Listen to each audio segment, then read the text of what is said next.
The husband betrayed. The pregnant wife filed for divorce. Years later, a diagnosis sent him into a panic. Michael Thompson never thought silence could hurt so much. On that February night, sitting on the leather sofa in the living room he had worked so hard to afford, he watched Natalie prepare dinner with slow, careful movements, one hand protecting the 6-month curve of her pregnancy beneath a mustard-colored knit sweater. She hadn't looked at him all evening, not even when he arrived at 11 p.m., with excuses about a late meeting with investors that no longer sounded credible, even to himself. "Have you eaten?" Natalie asked without turning around, stirring something in a skillet. "I'm not hungry." "As you wish." Just 3 words. Michael clenched his fists. He knew that tone. It was the same one his mother used when his father came home drunk on Fridays. Polite, distant, empty. He stood up and walked to the kitchen. Natalie still had her back to him, her hair tied in a messy ponytail. He noticed a smudge of blue paint on her wrist, probably from the art classes she taught at the elementary school, and something inside him twisted. "Nat, we need to talk." "Not tonight, Michael." "When? Then?" She turned off the stove and turned around slowly. Her eyes were dry, but there was something worse than tears in her gaze. Resignation. "Do you really want to talk? Or would you rather we keep pretending I don't know where you've been for the past few weeks?" The air grew thick. Michael opened his mouth, but the words caught in his throat like broken glass. Natalie, things aren't what they seem." "No." Her voice didn't waver. "Then explain to me why yesterday I found a receipt from a restaurant in Greenwich, Connecticut, one you've never taken me to for 2 people. Wine you don't drink. Dessert you don't eat." Michael felt the floor shift beneath his feet. It was a business dinner. "Business?" Natalie let out a dry, bitter laugh. "Business with the scent of another woman's perfume on your collar? With texts you delete before I can see them? With calls you take on the balcony as if I were deaf? You're exaggerating." "I wish I were." Natalie brought a hand to her belly as if for support. "I wish I were crazy, Michael. I wish this was all just pregnancy paranoia. But it's not." Michael took a step toward her, but Natalie stepped back. "Don't touch me." "Nat, please." "Who is she?" The question landed like a hammer. Michael remained silent, and that silence was all the answer Natalie needed. "I see." Her voice was strangely calm. "How long?" "It's not important." "How long, Michael?" 3 months. Natalie closed her eyes. 3 months. Right after they confirmed the baby was a boy. Right when she had started imagining the 3 of them together, building something worthwhile. "Do you love her?" Michael took too long to answer. "I don't know." Natalie nodded slowly, as if she had just understood something fundamental about the man in front of her. "Then we have nothing more to talk about." She took off her apron, left it neatly folded on the counter, and walked toward the bedroom. Michael followed her. "What are you doing?" Natalie opened the closet and pulled out a small suitcase. She started packing clothes without looking at him. A pair of jeans, t-shirts, underwear with precise, mechanical movements. "I'm going to my mother's." "And the baby?" Natalie stopped. She looked at him with a mixture of disbelief and contempt that Michael would never forget. "The baby is coming with me, because I will never make him feel like he's an inconvenience in my life." "I didn't say that." "You didn't have to." She snapped the suitcase shut. "You said it every time you came home late, every time you complained that all I talked about was the pregnancy, every time you made me feel like I was a burden for wanting to build a family with you." Michael felt something break inside his chest, but pride kept him from moving. "You can't just leave like this. We have to think this through." "I've already thought it through." Natalie picked up the suitcase and walked to the door. "My lawyer will be in touch with you tomorrow." "Lawyer?" Michael froze. "Are you filing for divorce?" Natalie turned in the doorway. There were tears on her cheeks, but her voice was as firm as steel. "I'm not raising my son in a house where love became a lie." The door closed with a soft click. Michael was left alone in the middle of the living room, surrounded by expensive furniture and a deafening silence. And for the first time in his life, he understood that there were things money could neither buy nor get back. Rebecca Vance was not the kind of woman who went unnoticed. When she walked into the conference room at Thompson Capital Partners, his financial consulting firm, that March afternoon, everyone present looked up. She wore a tailored burgundy suit that seemed custom-made, heels that clicked with authority on the hardwood floor, and a leather portfolio under her arm. Michael watched her from his office through the glass wall. Rebecca met his gaze with a calculated professional smile, but with something else underneath, something he had learned to recognize in recent weeks. Pure, strategic interest. "She's the new tax advisor Bergman hired. His partner, Ethan," explained, approaching with 2 cups of coffee. "He says she's a shark with numbers. And what's she doing here?" "She's here to review the accounts for the Hudson Yards real estate project.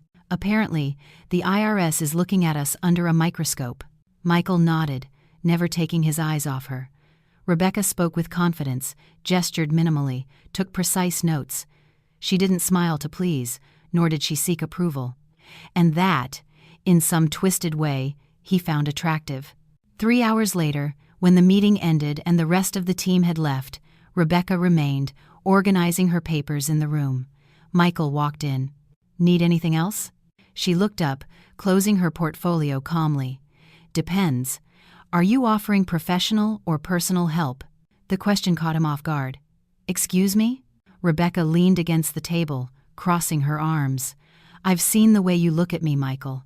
And it's not the way a CEO looks at a consultant." He should have walked away. Should have said something polite and professional.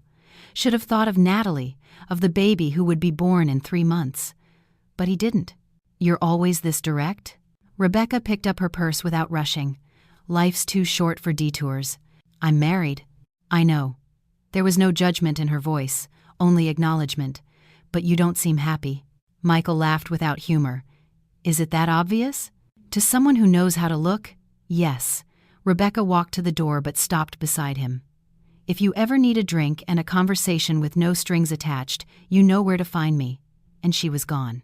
Michael stood motionless, his heart racing, with a sense of vertigo he hadn't felt in years. That night, he came home to a dark apartment. Natalie no longer lived there. The place smelled stale, of absence. The fridge held only beer and 2-day-old Chinese takeout. The bed was unmade. Natalie's toothbrush was gone from the bathroom. Michael poured himself a whiskey and sat on the sofa. He took out his phone. Rebecca had sent him a message that afternoon with her personal number. "In case you change your mind." He shouldn't. He knew he shouldn't. But he dialed anyway. 2 weeks later, Michael and Rebecca were having dinner at a discreet restaurant in Greenwich. She talked about her travels, her years working in London, the men who had disappointed her, and the opportunities she had seized. "I've never understood women who settle," Rebecca said, cutting a piece of filet mignon with surgical precision. "The world is full of mediocre people who get comfortable. I don't want that." "And what do you want?" "To live well, travel, have interesting conversations with people who understand that ambition isn't a flaw." Michael took a sip of his wine. "Natalie thinks I'm selfish." "Natalie is your wife." "My ex-wife." The word tasted bitter. "Well, she will be soon. We sign the papers next week." Rebecca didn't seem surprised or uncomfortable. "Children?" "1. A boy. Due. In June." "And you're going to be present?" Michael took a moment to answer. "I pay child support every month. $4,000, deposited religiously. It's the minimum the law requires." "But do you see him?" Michael stared at his plate. The steak was perfect, but he had no appetite. "No. Natalie made it clear the money is for Alex, but she doesn't want me around." "And how do you feel?" "Relief." The word escaped on its own. "And guilt. But mostly, relief." Rebecca reached out and touched his hand. "You're not the first man to realize he got married for the wrong reasons." "You've been married?" "Once. It lasted 2 years." She smiled without nostalgia. "I realized I'd rather be alone than be bored." Michael felt something loosen in his chest. With Rebecca, there were no reproaches, no impossible expectations, no late-night crying or conversations about cribs and baby names. Just adult conversation, expensive wine, and the possibility of feeling alive again. That night, for the first time in months, Michael didn't think about Natalie, or the baby, or the silence he had left behind. June arrived with a suffocating heat. Michael received a text from Natalie's mother. "Alex was born yesterday, 7 pounds, 2 ounces. Mother and son are well. Natalie doesn't want you to come. Michael read the message 3 times. Alex. His son's name was Alex Thompson. He left his phone on his office desk and looked out the window. New York City shimmered under the sun, indifferent. Rebecca walked in without knocking, as she always did. Everything okay? Yeah. Just work. She came closer, kissed his temple, and left a file on his desk. I booked the hotel in Miami. We leave on Friday. 2 weeks, just you and me. Michael nodded. Perfect. Rebecca left the office, humming a song. Michael looked back at his phone. The message about Alex was still on the screen, and for a fleeting second, like a flash of lightning, he felt something like regret. But he crushed it, because it was easier to run than to face it. And Rebecca never asked him to be brave. Rebecca never asked about Alex, and Michael silently thanked her for it. 2 years had passed since the boy's birth, and Michael had built a life carefully designed not to think about what he had left behind. He and Rebecca lived in a penthouse on the Upper East Side. Enormous windows, designer furniture, a terrace with city views that she had decorated with plants she never watered, but which a gardener kept immaculate every Thursday. Everything was perfect. Too perfect. Did you call the driver for tonight? Rebecca asked from the bathroom, applying mascara in front of the lighted mirror. Michael looked up from his laptop. Why do we need a driver? The restaurant is 10 minutes away. Rebecca turned with an expression he knew well, barely contained annoyance. Michael, it's the Hamilton Foundation's charity gala. We are not going to arrive in your car as if we're just anyone. My car is a Lexus. Exactly. Anyone. She turned back to the mirror. Besides, I have a Prada dress that cost $2,500. I'm not going to wrinkle it on a 3-year-old leather seat. Michael closed his laptop with more force than necessary. Sometimes I feel like the only thing that matters to you is appearances. Rebecca froze, the mascara wand suspended in midair. Excuse me? Nothing. Forget it. No. She put down the makeup and walked over, crossing her arms. Say it. What's wrong now? Michael sighed. Nothing, Rebecca. It's just that lately, everything seems to revolve around dinners, events, trips. I can't even remember the last time we had a conversation that wasn't about where to go next weekend. Rebecca looked at him as if he had said something incomprehensible. And what did you expect? To stay home watching TV like retirees? No, but I also don't need to be in a different city every weekend to feel good. Ah, Rebecca let out a dry laugh. I get it. You want the boring version, the slippers and sofa life. I want something real. This is real, Michael. She gestured expansively at the penthouse. You and I built this together. A life most people can only dream of. But do you love me? Or do you just love what I give you? The silence that followed was sharp. Rebecca didn't answer right away. She turned around, picked up her clutch, and touched up her lipstick in the mirror. The driver will be here in 20 minutes. Wear the navy blue tie. And she left the room. Michael was left alone, staring at the tie she had mentioned, hanging perfectly pressed in the closet, navy blue. Like everything in his life with Rebecca, elegant, expensive, and completely empty.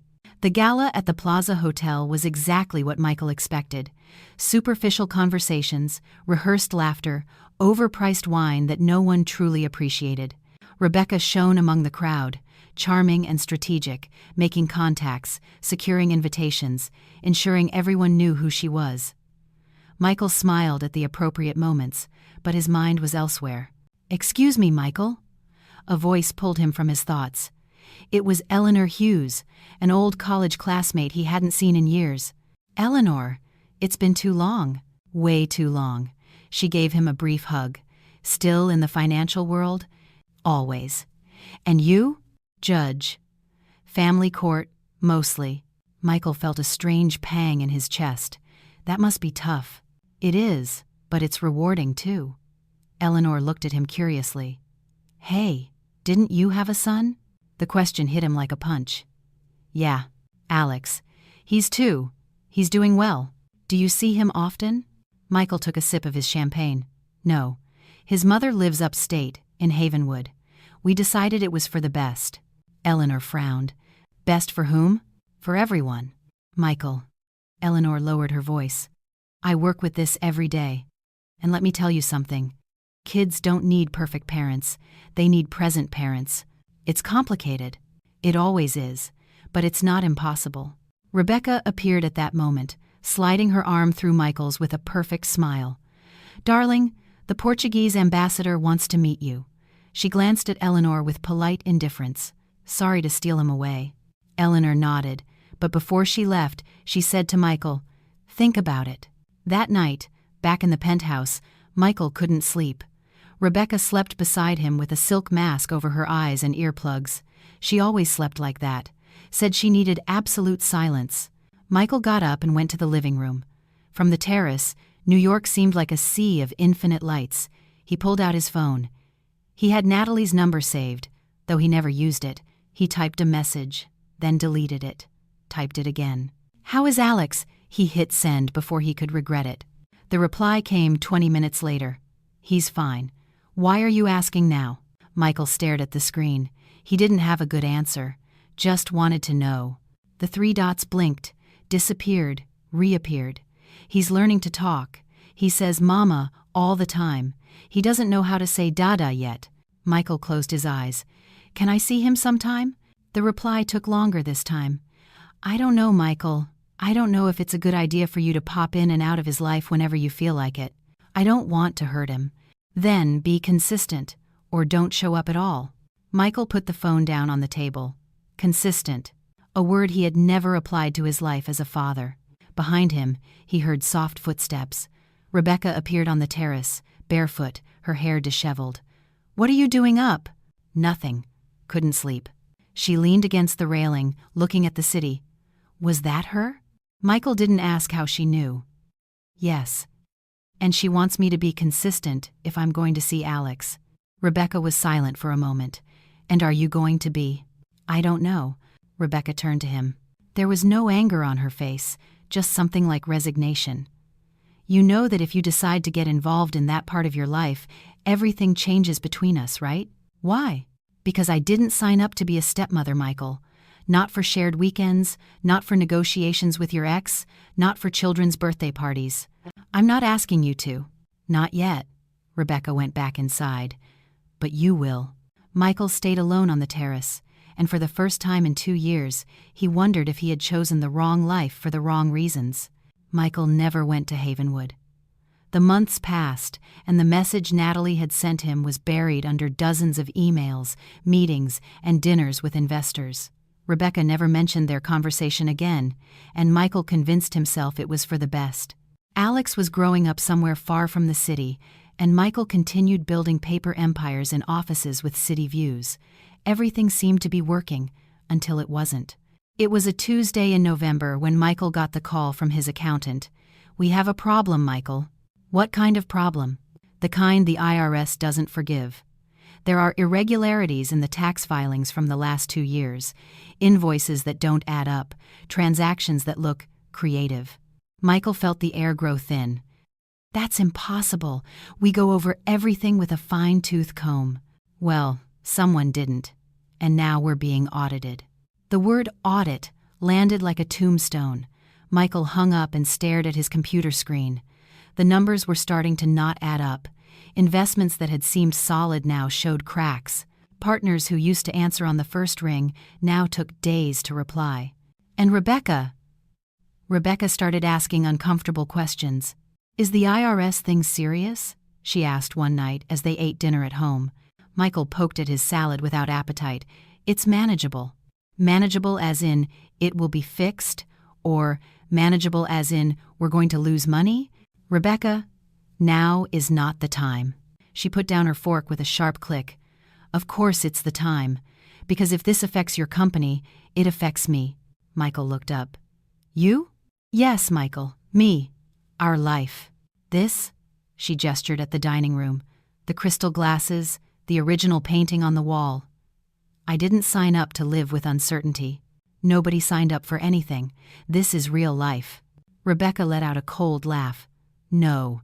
Real life is what I left behind when I bet on you. I turned down a job offer in London because you told me we had a future here. And we do. Are you sure? Because lately, it feels like everything is falling apart." Michael got up from the table. I need some air. Rebecca didn't try to stop him. The following months were a slow but steady descent. The audit revealed errors that led to fines that forced Michael to sell part of his stake in the company, investors who withdrew their trust, projects that were canceled. And Rebecca. Rebecca began to change. She no longer planned dinners, she didn't talk about trips, she spent hours on the phone in conversations that ended abruptly when Michael entered the room. "Who were you talking to?" Michael asked one afternoon. "No one important." "Rebecca."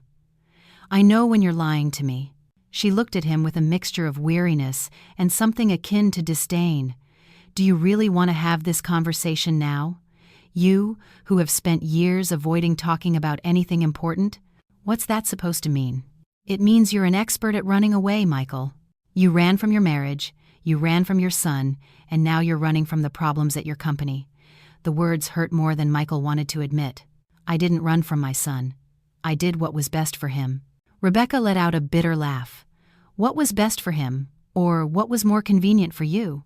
Michael clenched his fists. "You don't know what you're talking about." "I know exactly what I'm talking about." Rebecca stepped closer, looking at him intently. "You've spent 4 years telling yourself you did the right thing, but the truth is, you took the easy way out. And now that things are getting difficult here too, what are you going to do? Run away again?" "Rebecca." "I'm tired, Michael." Her voice lost its edge. "Tired of waiting for you to be the man I thought you were. And who did you think I was?" She looked at him for a long moment. Someone strong, someone confident, someone who knew what he wanted and fought for it. "I'm still that person."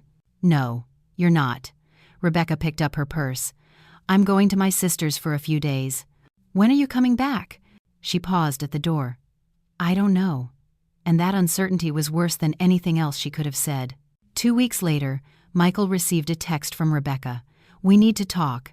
Tomorrow at 7 p.m. at the Algonquin's lobby bar. It's important." Michael arrived 10 minutes early, sat at a table in the back, ordered a coffee he didn't touch, and waited. Rebecca entered on time, as always. She wore a pearl gray coat Michael hadn't seen before. She sat across from him without kissing him, without smiling. "Thanks for coming," she said. "You said it was important." Rebecca took an envelope from her purse and placed it on the table. "Lease documents. The contract is in your name. I've already moved my things out." Michael stared at the envelope without touching it. "You're leaving for good?" "Yes." "Is there someone else?" Rebecca took a moment to answer. "Yes, someone I met at a conference last month. His name is Jason. He has an import company, lives in San Francisco." Michael felt a sting, but it was more wounded pride than real pain. "How long have you been with him?" 3 weeks. Rebecca didn't look away. "I didn't cheat on you, Michael. I made the decision to leave before I started anything with him." "How noble of you." "I didn't come here to fight." Her voice was firm. "I came to end this with honesty." "Honesty?" Michael let out a bitter laugh. "Now you care about honesty." "I always cared." "I was never dishonest about what I wanted, Michael. From the beginning, I told you I liked to live well, to travel, to have a comfortable life. I never promised you till death do us part, or that I'd be there through thick and thin. But we were together for 4 years. Yes, and they were good years, while they lasted." Rebecca leaned forward. "But you changed. Or rather, your situation changed, and I didn't sign up for this." "For what? To be with someone who has problems? To be with someone who's broken inside and does nothing to fix himself?" Her words were like knives. "Michael, you don't need me. You need therapy. You need to face what you did to your family. You need to decide who you want to be. And you decided you didn't want to be around while I figured it out." "Exactly." There was no malice in her voice, only brutal sincerity. "Because I'm not your savior. I'm not your therapist. And I'm definitely not Natalie." The name landed like a bomb. What does Natalie have to do with this? Everything. Rebecca leaned back in her chair. It was always about her. I was just an elegant distraction from what you really lost. Michael couldn't argue. And now what? You're moving to San Francisco to start over? Yes. Jason offered me a job with him. Good position, good salary. He's a good man. Stable. Rich, you mean? Rebecca smiled without humor. That too. I'm not going to apologize for knowing what I want, Michael, or for choosing someone who can give it to me without falling apart. She stood up, leaving money on the table for her untouched coffee. I wish you the best. I really do. I hope you find what you're looking for. Rebecca. Wait. She stopped. What? Michael looked at her, searching for the right words. Did you ever feel anything real for me? Rebecca thought for a moment. I felt admiration, attraction. I enjoyed your company. But love? She shook her head. No, and I don't think you ever really loved me, either. You're right. I know. Rebecca pulled on her gloves.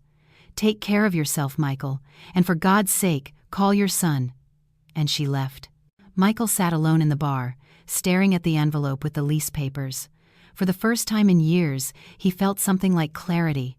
Rebecca was right, about everything. Michael spent the next few days alone in the penthouse. The silence was deafening. The plants on the terrace began to wither because the gardener had stopped coming. Bills piled up on the dining table. The refrigerator was empty. One night, sitting on the sofa with a warm beer, Michael took out his phone. He scrolled through old photos and found one of Natalie, pregnant, smiling against a sunset in upstate New York. He had taken it months before everything fell apart. And for the first time in years, he allowed himself to feel what he had been avoiding, regret. Not the superficial kind you apologize for with flowers and empty promises, but the kind that aches in your bones, that wakes you up at 3 a.m., that makes you wonder who you would be now if you had made different choices. He dialed Natalie's number. It rang 3 times. 4, 5. Michael? Her voice sounded confused, half asleep. Sorry to call so late. What's wrong? Are you okay? That simple question, filled with genuine concern, almost destroyed him. No, I'm not okay. There was a silence. What do you need? To talk. Just to talk. Michael, it's 2 a.m. I know, and I'm sorry. But I don't have anyone else. Natalie sighed. Rebecca left. She's gone. Where did she go? I don't know. She said she's tired of me. Another silence. Michael, I can't be your emotional safety net every time things get rough. I'm not asking for that. Then what are you asking me for? Michael closed his eyes. Natalie, I've been paying child support for 4 years. $4,000 a month, just like the court ordered. But I never tried to be more than a bank transfer. A long silence followed. I know, Michael. And Alex has clothes, food, and a roof over his head because of it. But money isn't presents. I know. That's why I'm calling. I wanted to hear your voice and know that Alex is okay. Alex is fine. He's 4. He goes to preschool, draws dinosaurs, and asks why the clouds move. Michael felt something break inside his chest. Does he ask about me? Natalie took a moment to answer. Sometimes. And what do you tell him? That his father is very busy, that he lives far away, that one day he'll meet him. Natalie, I have to go. Alex wakes up early. Wait, please. What? Can I see him? Just once. The silence that followed was long and heavy. We've been over this. You can't just pop in and out of his life whenever it's convenient for you. I don't want to pop in and out. I want to really try. You said that last time? This time is different. Why? Because you're alone? Because Rebecca left? Because your perfect life is falling apart? Michael had no answer, and that silence said everything. Good night, Michael. The call disconnected. Michael left the phone on the table, and for the first time in 4 years, he cried for everything he had lost and would never get back. Michael hadn't heard from Rebecca in 3 weeks. He had tried calling, sent messages, even went to her sister's apartment, but no one answered. The penthouse had become a mausoleum of expensive, empty memories. The company was still floundering. 2 more partners had jumped ship. Meetings with tax lawyers were relentless, and Michael, for the first time in his life, felt completely alone. It was a Friday afternoon when his office phone rang. Unknown number. Hello? Mr. Thompson? This is Dr. Elizabeth Miller from Mount Sinai Hospital. Michael felt his stomach clench. Yes? We need you to come to the hospital as soon as possible. There is an urgent medical matter we need to discuss with you. A medical matter? I don't have any scheduled appointments. I know, but your recent lab work shows concerning results that require immediate attention. Michael frowned. I haven't had any recent lab work. According to our records, you had an executive physical 3 weeks ago at our private unit. Michael vaguely remembered. Rebecca had convinced him to get a full checkup, part of a health program she had signed them both up for. Yes, that's right. But they told me everything was fine. There was an administrative error. The full results were processed late and, Mr. Thompson, I really need you to come in. This is not something that can be discussed over the phone. The doctor's tone was firm but loaded with something Michael recognized, professional concern. When? Today, if possible. I have an opening at 7 p.m. Michael looked at the clock. It was 5:30. I'll be there. The hospital smelled of antiseptic and old coffee. Michael waited in a private consultation room, surrounded by pamphlets on healthy lifestyles that seemed to mock him. Doctor, Miller came in with a folder under her arm. She was a woman in her 50s, with thin-rimmed glasses and a serious expression. Mr. Thompson, thank you for coming so quickly. What's going on? She sat across from him and opened the folder. Your tests show elevated tumor markers, significantly elevated. Michael felt the air leave the room. Tumor markers? Yes, we've repeated the tests twice to be sure. We need to conduct more studies, an MRI, a biopsy, but the indicators point to an active oncological process. The word oncological echoed like a gunshot. Cancer. We can't confirm it 100% yet, but it's the most likely hypothesis. We need to act quickly. Michael stared at the pages filled with numbers and medical terms he didn't understand. What kind of cancer? Possibly pancreatic, though we need the tests to confirm. The doctor paused. Mr. Thompson, I'm going to be direct with you. If it's what we suspect, the prognosis depends on how advanced it is and how quickly we act. How much time? I can't know that until we have all the results, but every day counts. Michael nodded mechanically. When can I get the tests? Tomorrow morning. I've already reserved a slot. Okay. The doctor closed the folder and looked at him with a mix of professionalism and empathy. Mr. Thompson, do you have family? Someone who can support you through this process? Michael opened his mouth and realized he didn't know how to answer. He left the hospital in a state of shock. The streets of New York were full of people heading home from work, people with normal problems, with normal lives. Michael sat on a bench in Central Park and took out his phone. He dialed Rebecca's number. Voicemail. Rebecca, it's me. I need you to call me. It's urgent. He hung up. He waited an hour. 2. Nothing. Then he dialed another number. Michael? Natalie's voice was cautious. Hello? What is it now? Michael closed his eyes. I'm sick. There was a silence. What kind of sick? The serious kind. Cancer, probably. They're doing more tests tomorrow. He heard Natalie take a deep breath. Michael, I'm so sorry. I really am. Me too. Are you alone? Yes. Rebecca isn't answering. I think it's over between us. Natalie was quiet for a moment. Do you need anything? No. I just wanted you to know. In case, his voice broke, in case something happens to me, I need Alex to know that I existed, that even though I wasn't there, he was important. Michael, I know I have no right to ask you for anything. I know I screwed everything up. But please, when he's older, tell him I'm sorry. Natalie took a moment to reply. You're not going to die. You don't know that. No. But I'm going to believe you won't. Her voice softened. Do you want me to come? Michael felt something loosen in his chest. You would? Not for you. For Alex. Because one day he's going to ask me what I did when his father was sick, and I want to be able to tell him I was there. Thank you. I'll be there tomorrow afternoon. Send me the hospital address. Natalie, you don't have to do this. I know. But I'm going to do it anyway. The call disconnected. Michael sat on the bench, phone in hand, and for the first time in years, he felt something like hope.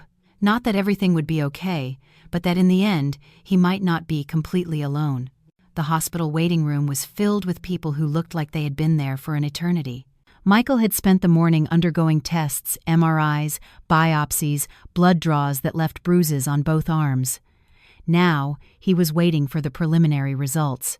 Sitting in an olive green plastic chair, staring at the worn linoleum floor, his phone vibrated.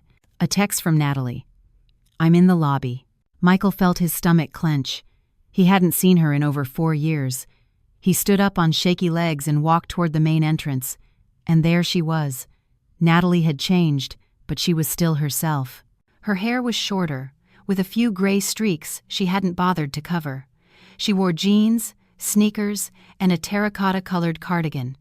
No makeup, no jewelry. Next to her, holding her hand, was a small boy with dark eyes and tousled hair.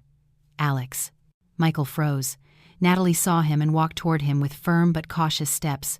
"Hi, Michael." "Hi." They looked at each other for a moment that felt eternal. Then Natalie gestured to the boy. "Alex, this is..." She hesitated. "This is Michael." The boy observed him with curiosity. "Are you Mommy's friend?" Michael felt something break inside his chest. Natalie knelt beside her son. "He's someone important, someone who wanted to meet you." Alex nodded, unconvinced, and clung to his mother's leg again. Michael swallowed hard, looking at the boy. Alex Thompson, his son. He had his last name, though he had never been present for it to mean anything more than letters on a document. "Thanks for coming. How are you feeling?" "Tired. The tests were intense." Natalie nodded. "When will you know the results?" "In a few hours. The doctor wants to see me this afternoon." "Okay." Natalie looked around. "Is there somewhere we can sit?" "There's a cafeteria on the second floor." The hospital cafeteria smelled of industrial coffee and plastic-wrapped pastries. Alex sat next to his mother, swinging his legs and staring in fascination at a candy vending machine. "Can I, Mom?" Natalie gave him $1. "Just one." The boy ran off. Michael and Natalie were left alone at the scratched Formica table. "He's gotten so big," Michael said, watching Alex. 4.5. He's growing up too fast. "What's he like?" Natalie smiled with a mix of pride and exhaustion. "Curious. He asks about everything. He loves dinosaurs and building things with Legos. He's shy at first, but once he warms up, he never stops talking." Michael felt his throat tighten. "He looks like you. He has your eyebrows." Natalie looked at him directly. "And your habit of drumming your fingers when you're nervous."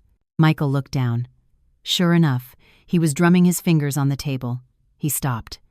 "Natalie, She held up a hand. "We didn't come here for that. But I need you to know. Michael, if you're going to apologize, save it." Her voice was firm but not cruel. "I didn't come to hear regrets. I came because my son has a right to know his father. Even if that father was never there." The words hurt, but Michael accepted them. "You're right. I know I am." Alex ran back with a strawberry lollipop in his hand. "Look, Mom." "Very nice, sweetie, but save it for after lunch." The boy nodded and sat down again, now looking at Michael more closely. "Are you sick too?" Michael blinked. "Yes." "Does it hurt?" "Sometimes." Alex looked at him solemnly. "It hurt me a lot when I fell off the swing. Mommy put a Spider-Man Band-Aid on it." Michael couldn't help but smile. "And did it work?" "Yeah, Spider-Man Band-Aids are the best." Natalie stroked her son's hair. "Alex, why don't you go look at the fish in the aquarium by the entrance? It's right over there, see?" The boy nodded and ran off. Natalie waited until he was out of earshot before speaking. "I haven't told him who you are." "Why?" "Because I don't know if you're going to stay." She looked at him intently. "And I'm not going to let you hurt him." "Natalie, I want to be in his life." "Since when? Since yesterday? Since you got a diagnosis that scared you?" Michael had no defense. "You're right. I'm late. I'm showing up when I no longer have any right to be here." His voice broke. "But if I don't have much time left, I want him to know I existed. That even though I did everything wrong, he was never a mistake." Natalie closed her eyes. "Michael, you can't just show up now, build a bond with him, and then leave." "I don't want to leave." "You may not have a choice." The silence that followed was heavy, laden with truths neither wanted to speak. "What did the doctor say?" Natalie finally asked. "That it's serious, that it depends on how advanced it is, that the treatment will be hard. And Rebecca?" Michael let out a bitter laugh. "Rebecca disappeared weeks ago. I left her a message about the diagnosis. She never replied. Natalie looked at him with something like compassion. I'm sorry. I'm not. But I understand something now. Michael leaned forward. Rebecca never loved me. She loved what I represented, the money, the status, the comfortable life. And when that started to crumble, she left. And what did you feel for her? Michael took a moment to answer. Comfort. Admiration, maybe. But it was never... He paused. It was never what I had with you. Natalie looked away. It's too late for those conversations. I know. But I needed to say it. Alex came running back.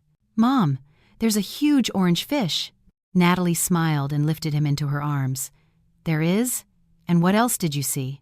A blue fish, and one with stripes. Michael watched them, and in that moment, with painful clarity, he understood everything he had lost. Not just a son, but a family.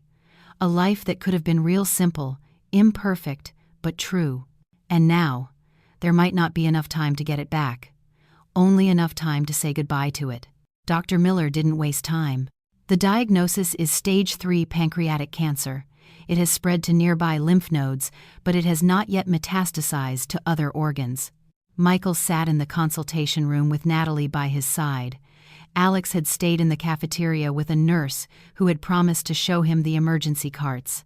What does that mean? Michael asked. It means it's operable, but the prognosis is guarded. The doctor folded her hands on the desk.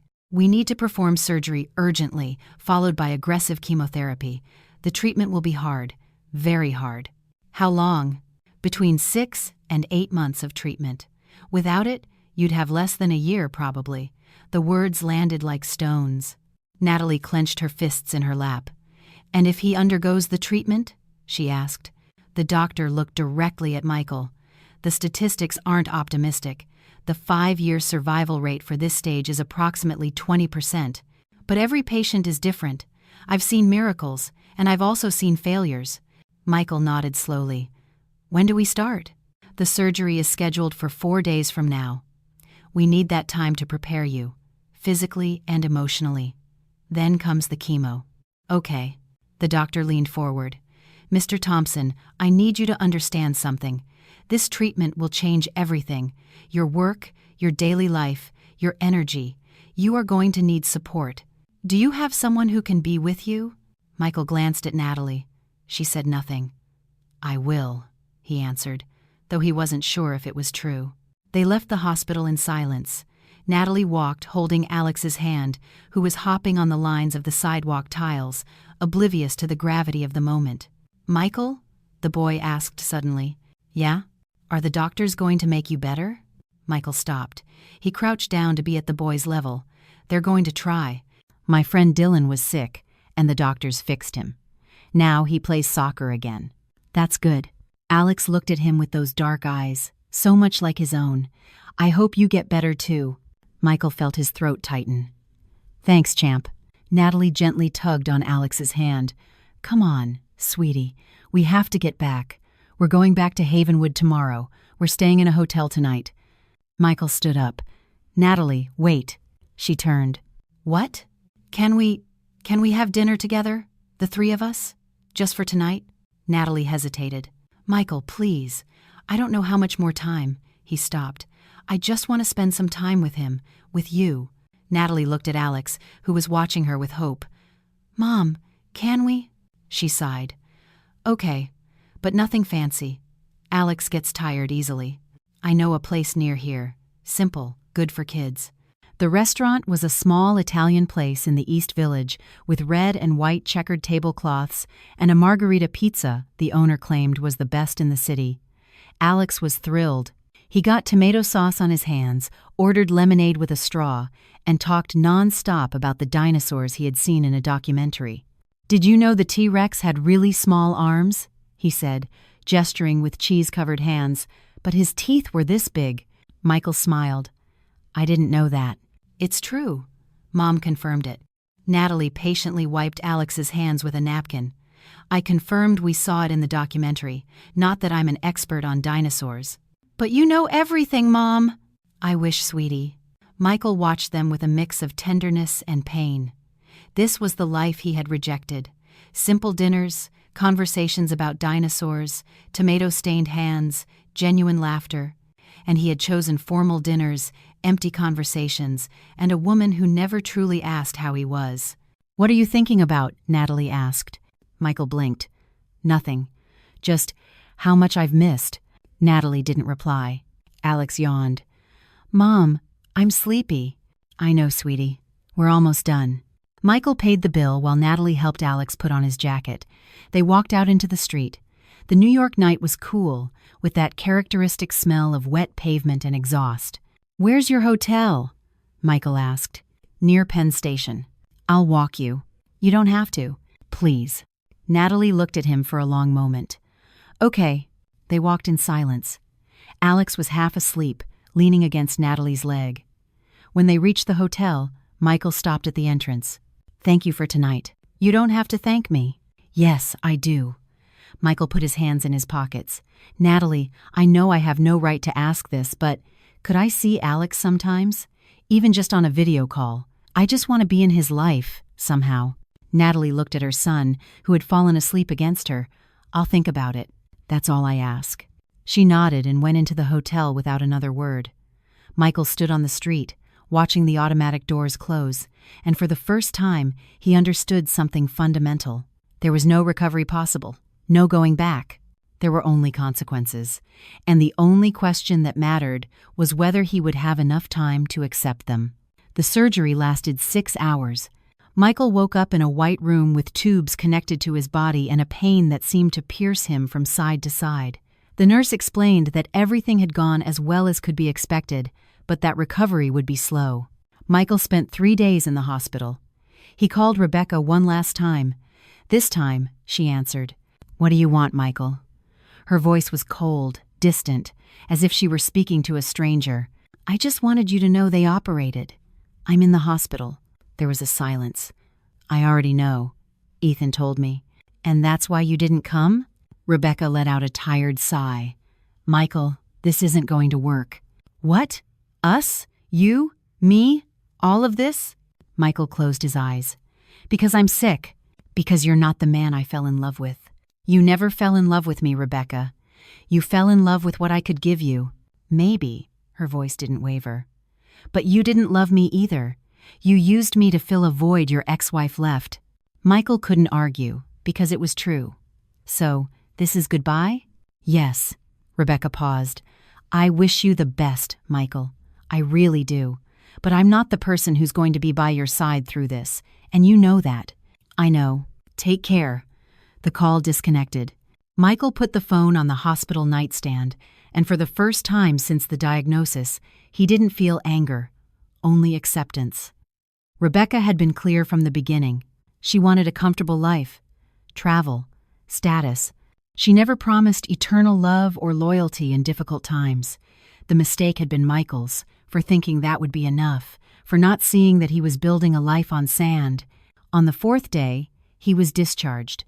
Michael returned to the penthouse with a bag of medications and a list of medical instructions that seemed endless. The apartment was exactly as he had left it, but it felt different, empty in a way that went beyond Rebecca's absence. He opened the empty refrigerator, except for a forgotten beer and an expired yogurt. He sat on the sofa. The silence was deafening. His phone vibrated. A text from Natalie. "Alex is asking about you. I told him you were recovering. Do you want a video call?" Michael felt something loosen in his chest. "I'd love that." 5 minutes later, the screen lit up with Alex's face. "Hi, Michael." "Hey, champ. How are you?" "Good. I drew a stegosaurus at school today. My teacher said it was really good." "I'm sure it was." "You're not in the hospital anymore?" "No. I'm home now." "Does it hurt?" Michael smiled despite the pain. "A little, but less every day. Mom says you have to rest a lot." "Your mom is right." Natalie appeared in the frame, sitting next to Alex. "How are you feeling?" "Tired, but okay. Have you eaten anything?" "Not yet." Natalie frowned. "Michael, you have to eat. Your body needs strength to recover." "I know. I just don't have much in the fridge. Do you want me to order you something?" "No. I can manage." There was an awkward silence. Alex yawned. Mom, I'm sleepy. Okay, sweetie, go brush your teeth. I'll be right there. Alex waved goodbye and ran off. Natalie was left alone in front of the camera. Michael, you have to take care of yourself. I will. Do you have anyone who can help you? A friend? Family? Michael took a moment to answer. No. My family lives in Ohio, and we haven't spoken in years. And friends, well, Ethan asks how I'm doing now and then, but he has his own life, and Rebecca, it's officially over. Natalie nodded without surprise. I'm sorry. I'm not. Michael leaned back on the sofa. In the end, she did what she had to do. She was honest. More than I ever was with you. The comment stung, but Michael accepted it. You're right. Natalie sighed. Listen, Michael, I'm not getting back together with you. I'm not going to forgive what happened. She paused. But I'm not going to leave you alone in this. What do you mean? I mean, you can call when you need to talk. Alex can call you. And if you need help with anything medical, you can tell me. Natalie, you don't have to. I know. But I'm going to do it anyway. She looked at him intently. Not for you. For Alex. Because one day he's going to ask me what I did when his father was sick. And I want to be able to tell him the truth. Michael felt his eyes well up with tears. Thank you. Don't thank me yet. Natalie stood up. I have to put Alex to bed. Take care of yourself. The call ended. Michael stared at the black screen, and for the first time in his life, he understood something fundamental. Forgiveness wasn't reconciliation. It was offering the chance to close wounds with dignity, and that was more than he deserved. The chemotherapy was exactly as brutal as they had warned. Michael lost his hair in the third week. His appetite vanished. The days became a succession of nausea, extreme fatigue, and sleepless nights. The penthouse, once a symbol of success, now felt like a luxury prison cell.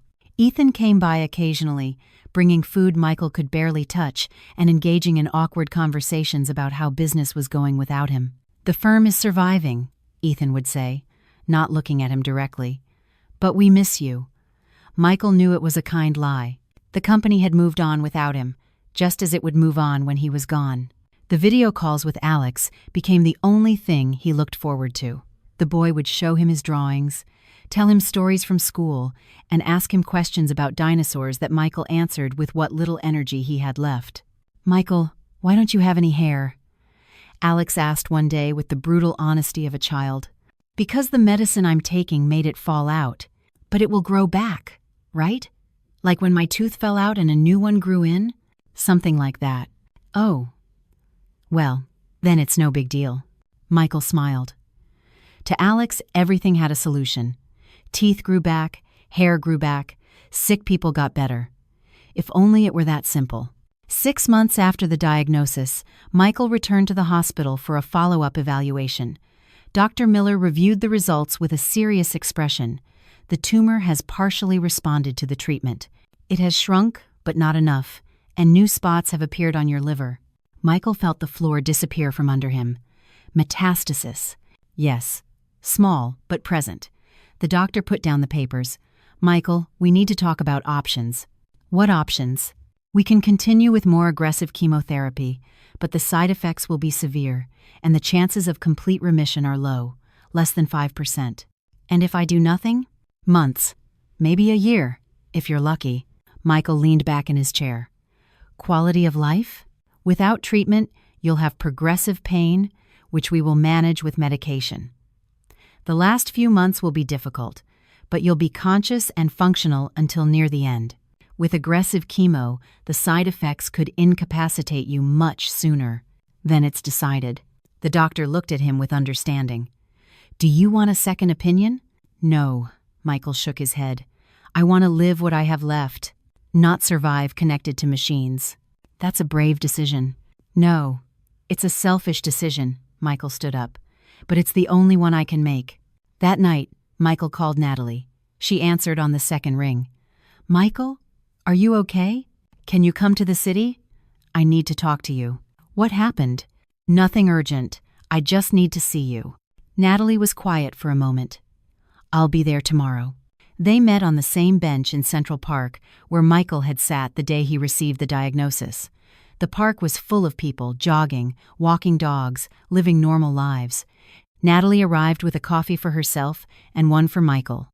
"I wasn't sure if you still drank it. Thanks." They sat in silence, watching the pond. "The tests weren't good," Michael finally said. Natalie closed her eyes. "How long?" "A year, maybe less. And the treatment? I'm going to stop it. I want to live what I have left, not spend it chained to a hospital." Natalie nodded slowly. "And what are you going to do?" Michael took a sip of his coffee. It was bitter, but he liked it. "I want to meet my son. For real. Spend time with him, even if it's only for a few months." "Michael, I know it's a lot to ask.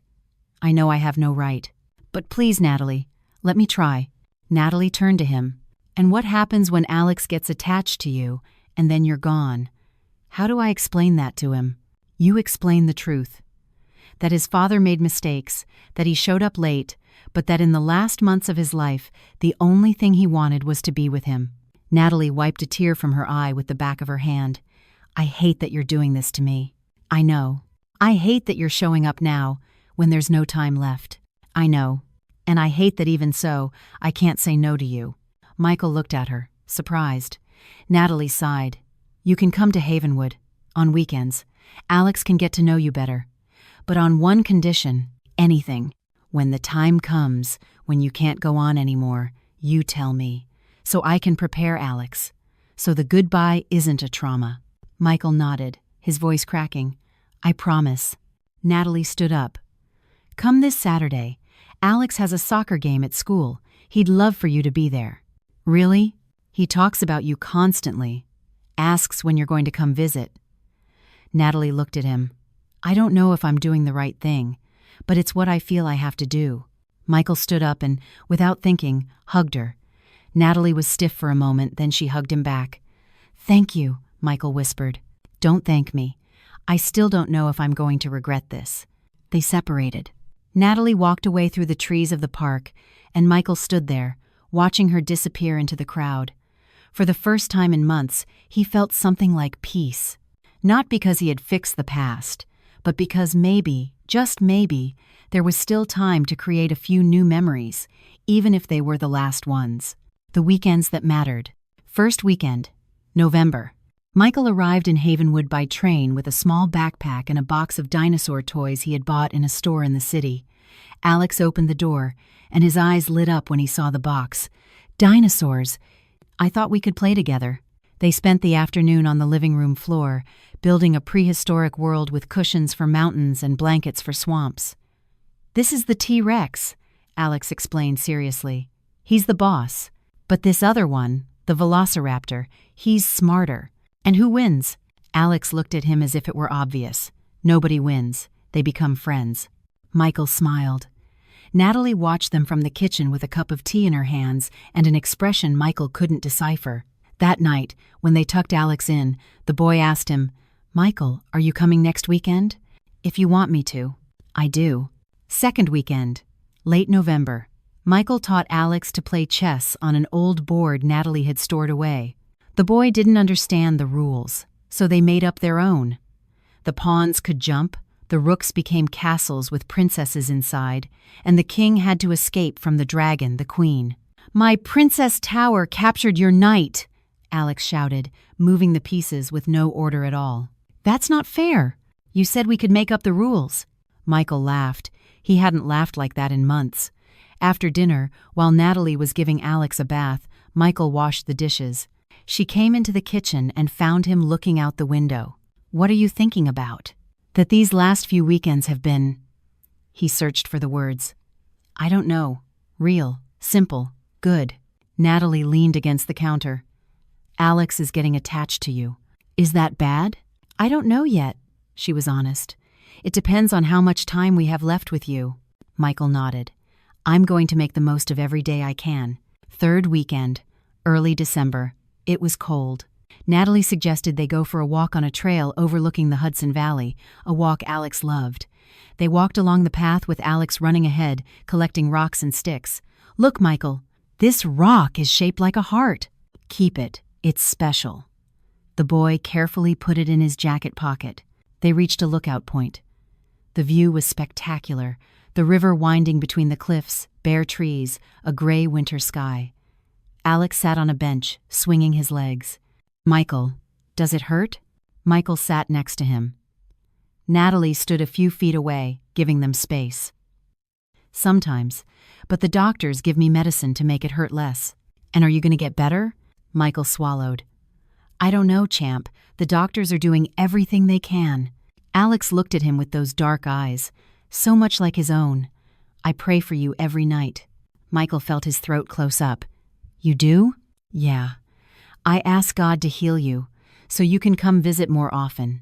Michael hugged him. Alex clung to him tightly. When they separated, the boy had tears in his eyes. "I don't want you to go." "I don't either, champ. I don't either." Natalie came over and put a hand on Michael's shoulder. She didn't say anything. She didn't have to. December arrived with a biting cold and gray skies over Havenwood. Michael had spent the last few weeks traveling between New York City and Havenwood every weekend, clinging to every moment with Alex as if they were diamonds. But his body was starting to demand payment. It was a Friday afternoon when Michael called Natalie from the city. "I'm not going to be able to make it this weekend."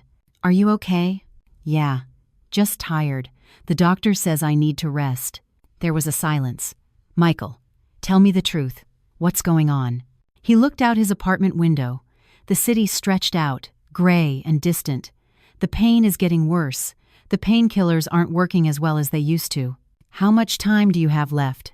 Michael closed his eyes. "Weeks. Maybe a month, if I'm lucky." He heard Natalie take a deep breath. "Come stay here." "What?" "In Havenwood. Bring your things. Stay with us." "Natalie, I can't ask you to do that." "You're not asking. I'm offering." Her voice was firm. "You're not going to die alone in that empty apartment in the city. And Alex deserves to be with you for as long as possible." Michael felt his throat tighten. "Are you sure?" "No, but it's the right thing to do." 3 days later, Michael arrived in Havenwood with 2 suitcases and a bag full of medications. Natalie had prepared the guest room for him. It was small, simple, with a single bed and a window that looked out onto an inner courtyard. Nothing like the penthouse in the city, but it was a home. "Thank you," Michael said, setting down his bags. "The rules are clear," Natalie said. "Alex can't see you when you're really sick. I don't want his last memory of you to be—" "I understand. And if the time comes when you need to go to the hospital, you tell me. No heroics." "Okay." Natalie nodded and left the room. Michael sat on the bed, looking around. For the first time in months, he didn't feel alone. The first few weeks were strangely normal. Michael would get up late, have breakfast with Natalie after she took Alex to school, and they would spend the mornings in a comfortable silence. She would grade papers at the dining table. He would read or look out the window. They didn't talk much. They didn't need to. In the afternoons, when Alex came home from school, Michael would gather his strength. They would play with dinosaurs, draw pictures, watch nature documentaries. "Michael, what's your favorite animal?" Alex asked one afternoon, lying on the sofa next to him. "I don't know. I've never thought about it. Mine's the elephant, because it has a good memory and never forgets its family." Michael swallowed. "That's a good animal." Alex snuggled against him. "I don't want to forget you." "You won't, champ. I promise." But the pain grew worse. Some days, Michael couldn't get out of bed. Natalie would bring him breakfast, help him with his medications, and sit beside him in silence. "You don't have to do this," Michael would say. "I know." "Why then?" Natalie took a moment to answer. "Because even though I don't love you anymore, I don't hate you either. And nobody deserves to die alone." One night, Michael heard voices in the hallway. Alex was crying. "But I want to see him, Mom." "Sweetie, Michael isn't feeling well today. Is he going to die?" Natalie was quiet for a moment. "Yes, honey. Someday, yes. When? I don't know. But while he's with us, we're going to take care of him." "Okay. Okay." Michael closed his eyes, tears rolling down his cheeks. Christmas came quietly. Natalie put up a small tree in the living room. Alex decorated it with mismatched ornaments and a crooked star on top.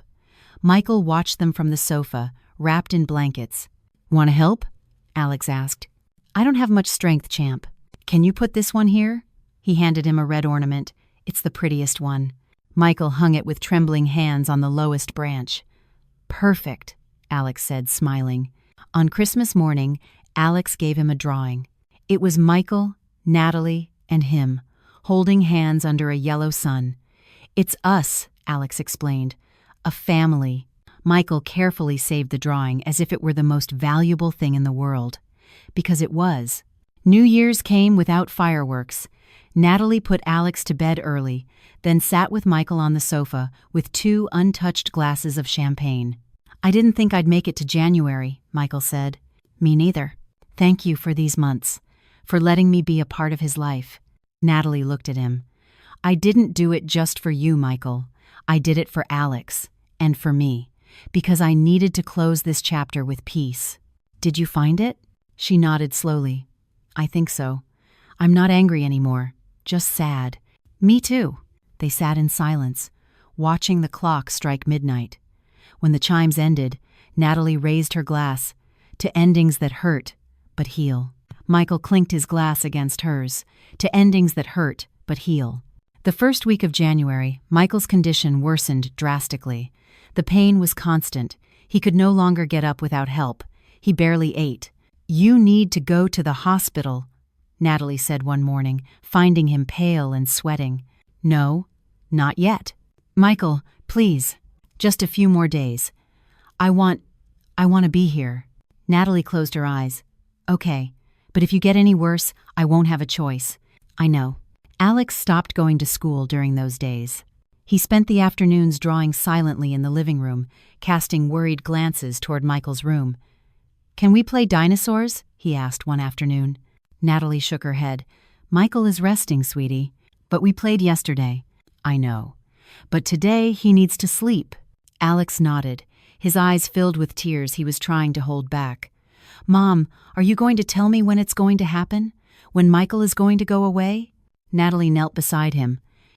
Yes, sweetie, I promise I will. So you can say goodbye. And after that, we're going to remember him. And we're going to be okay.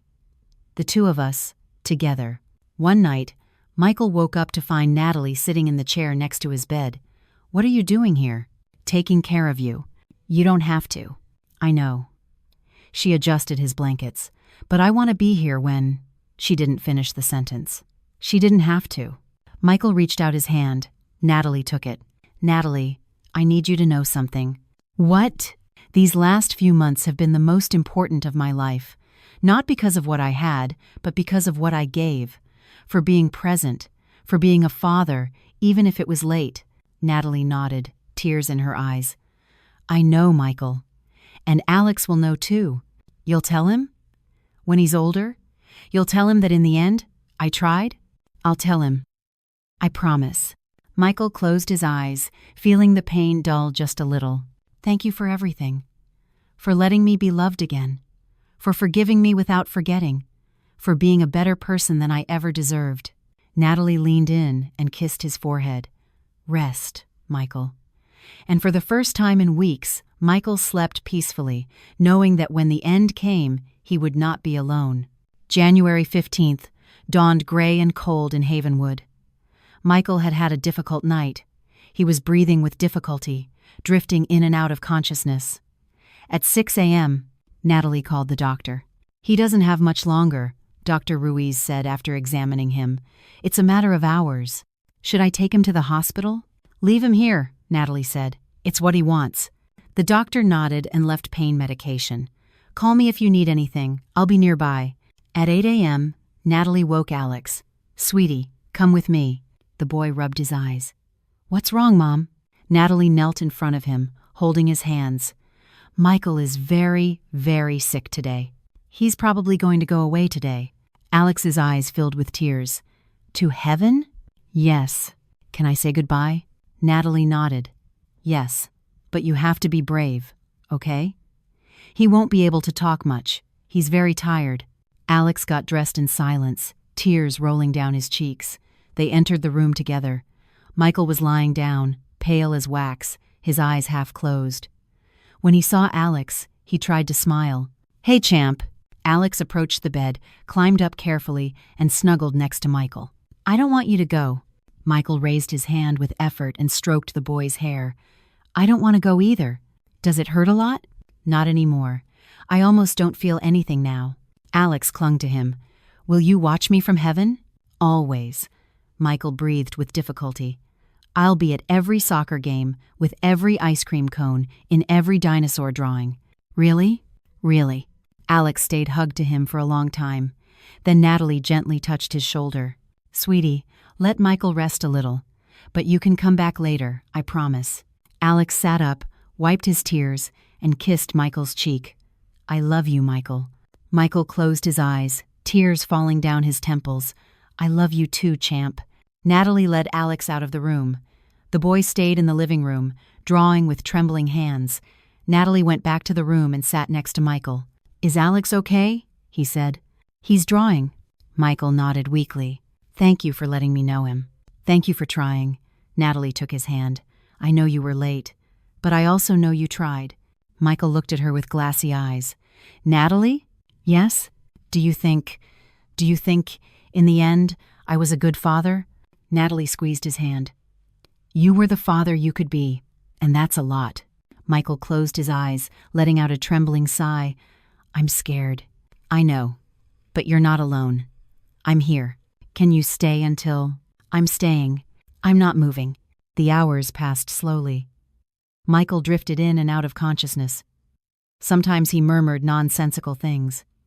Sometimes he squeezed Natalie's hand. Sometimes he just breathed. Slower and slower. At 3 inches the afternoon, he opened his eyes one last time. Natalie. I'm here. Tell Alex. His father always loved him. I'll tell him. Michael smiled faintly. And you were the only one. He didn't finish the sentence. His hand went limp in Natalie's. His chest stopped moving. And Michael Thompson passed away at 3:23 p.m., surrounded by the woman who had once loved him and the peace it had taken him so long to find. Natalie sat for a moment, holding his hand. Then, carefully, she closed Michael's eyes. Rest, she whispered. It doesn't hurt anymore. She left the room with slow steps. Alex was sitting on the sofa with the finished drawing in his hands. When he saw his mother's face, he knew. He's gone? Natalie nodded, kneeling beside him. Yes, sweetie, he's gone. Alex began to cry. Natalie hugged him tightly, letting her own tears fall in silence. Did it hurt? No.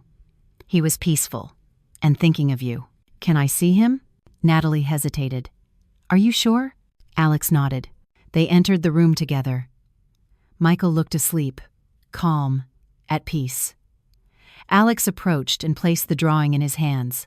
Michael, Natalie, and him, holding hands under a yellow sun. So you can have it in heaven, he whispered. And they left in silence. The funeral was small. Ethan came from the city. A few colleagues from the business world sent expensive wreaths with impersonal messages. Rebecca did not appear, nor did she send a message. Natalie was not surprised. At the cemetery, as they lowered the coffin, Alex asked her, Mom, is Michael in heaven now? Natalie knelt beside him. Yes, sweetie. And he's not in pain anymore? No. He's not in any pain at all. Alex nodded thoughtfully. Can I bring him flowers sometimes? Of course you can. The boy stared at the grave. I wish I had known him sooner. Natalie felt her heart break. He did too, sweetie. He did too. 2 weeks after the funeral, a certified letter arrived at Natalie's house. It was from Michael's lawyer. Inside was a letter and some legal documents. Natalie opened the letter with trembling hands. Dear Natalie, if you are reading this, it means I'm gone. I know I have no right to ask you for anything else. You already gave me far more than I deserved. Time with my son, dignity in my final days, and the chance to try to be a father, however late. I have left instructions for the apartment in the city to be sold. After paying off the business debts, medical expenses, and estate taxes, there should be about $85,000 left, which will go entirely into an account in Alex Thompson's name. It's not the fortune I once had, but it should be enough for his college education when the time comes. I don't want you to think I'm trying to buy something with this. I can't buy back the years I lost. I can't buy his childhood. I just want him to have opportunities I squandered. I'm also leaving something for you, Not money, because I know you wouldn't accept it, but a truth I need you to know. You were the only woman who ever truly loved me, and I was too much of a coward to value it. Rebecca gave me comfort, luxury, a life that looked perfect from the outside, but she never asked how I really was. She was never there in the difficult moments. She never knew me. You did, and I ruined it all. I don't expect you to forgive me. I only hope that one day, when Alex asks about me, you can tell him that his father finally understood what really mattered. Not the money, not the status, not the appearances, but the love that stays, the kind that doesn't run when things get hard. The kind that builds simple memories, soccer games, ice cream cones, afternoons with dinosaurs. Thank you for giving me those last few months. They were the most valuable of my life. Take care of our son. Tell him I loved him from the moment I knew he existed, even if I didn't know how to show it. With all my regret and my gratitude. Michael. Natalie left the letter on the table. She cried. Not for the man Michael had been for most of their relationship, but for the man he could have been if he had chosen differently. Years later, when Alex was 12, he asked his mother about his father. Natalie showed him photos, told him stories, and gave him the letter Michael had written. Was he a good person, Mom? Natalie considered her answer carefully. Your father made mistakes, Alex. Big mistakes. He chose things that glittered on the outside but were empty on the inside, and it cost him a great deal. Did he love us? Yes. Late. But yes. And in his last months, he tried to prove it. Alex looked at the photo of Michael at the soccer game, smiling in the stands. I wish I'd had more time with him. Natalie hugged her son. He did too, sweetie. He did too. Michael Thompson had everything many desire. Money, success, a life of luxury. But he lost the only thing that truly mattered. Time with the people who genuinely loved him. Rebecca never reappeared. She moved on with her life, found another successful man, and repeated the same pattern. Because for her, people were always interchangeable. What mattered was the lifestyle. Michael learned too late that real love isn't the kind that shines. It's the kind that stays when everything else falls apart. It's the one that holds your hand in a hospital room. It's the one that forgives without forgetting. It's the one that gives you one last chance to do things right, even when there isn't enough time left. The decisions we make today build the life we will have tomorrow. We can choose what glitters, what impresses, what makes us feel important on the outside. Or we can choose what is real, what sustains us, what remains when everything else disappears. Michael chose poorly and paid the highest price, living without what truly mattered and dying knowing he was too late. Rebecca never had to pay anything because she never promised love, only convenience. And convenience doesn't leave scars, only emptiness. Regret doesn't heal what abandonment destroyed, but the dignity of trying, even late, does matter.